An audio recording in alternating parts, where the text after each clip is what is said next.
Ice Pit Station, an almost abandoned mining colony beneath the surface of the moon, is now the site of two experiments that may stretch the boundaries of the possible.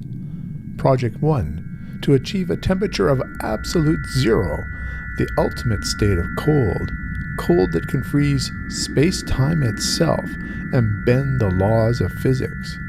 Project 2, to take 410 human heads cryogenically frozen for decades and record the memories preserved in their ancient brains, in effect to read the minds of the dead.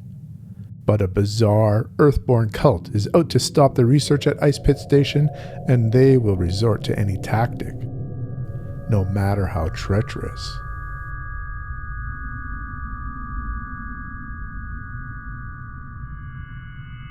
Heads by Greg Bear, 1990.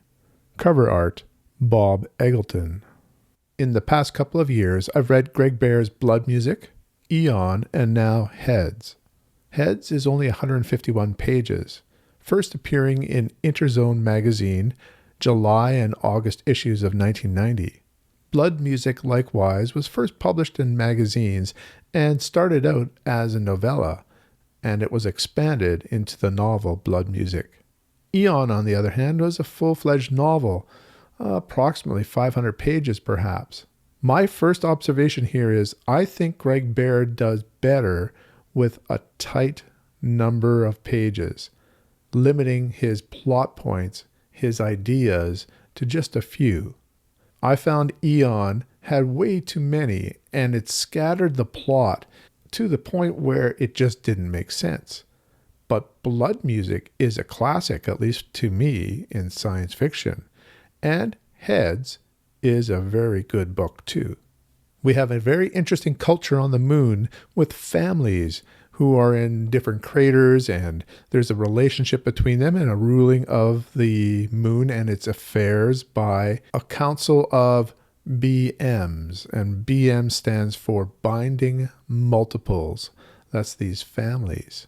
We follow one family in particular with, as said, two projects. Their mining in this crater has been shut down. It's been mined out, and they're desperate to get some sort of new operation going to support their family. So they have a research operation to look for absolute zero and what that potentially can mean science-wise.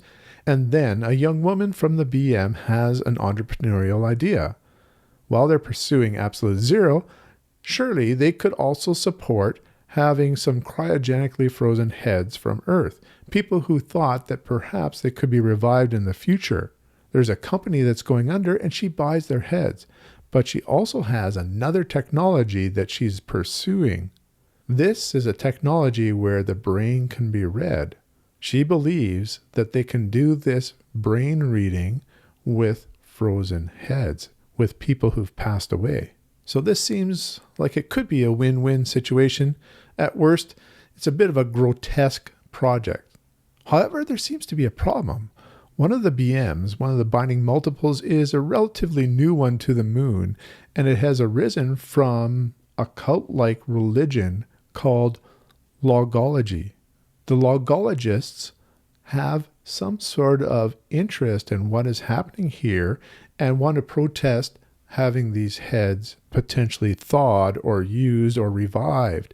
They don't really know that these heads are actually going to be used somewhat like a library, so they don't know that they're reading knowledge from these heads.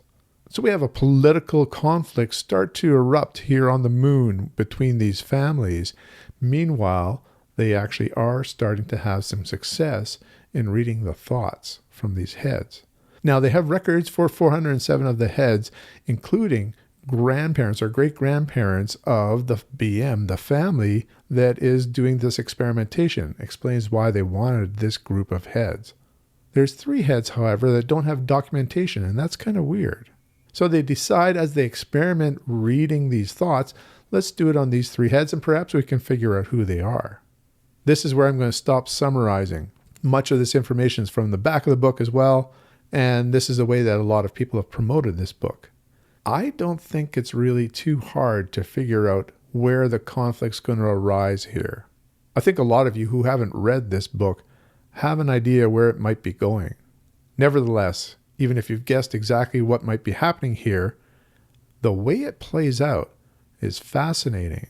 The politics, the culture of the moon, and the moral implications are fascinating.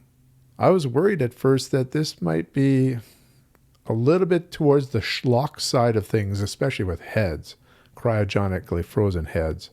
But it really took a great turn. And I think that Greg Bear actually had some really good writing here. Let's take a look from a quote further on in the book. It shouldn't be a problem in terms of revealing what happens, but I think you can see where Greg Bear has some interesting thoughts happening here.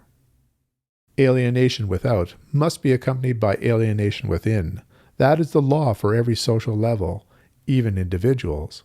To harm one's fellows, even one's enemies, harms you, takes away some essential element from your self-respect and self-image. This must be the way it is when fighting a full-fledged war, I told myself, only worse. Gradually, by killing your enemies, you kill your old self. If there is room for a new self, for an extraordinary redevelopment, then you grow and become more mature, though sadder. If there is no room, you die inside or go crazy. Wow! I hadn't expected something like that from Greg Bear, so I can recommend this very short novel. It doesn't reach the levels of Blood Music, but it is very good. I'll give it an 8 out of 10. By the way, and I hope you would expect it, there is sort of a marriage between the two projects as we get to the climax of the novel. So, have you read Greg Bear's Heads? Does it sound like a silly premise to you? What are some other Greg Bear novels that you can recommend? Let me know in the comments below. Until next time, keep reading.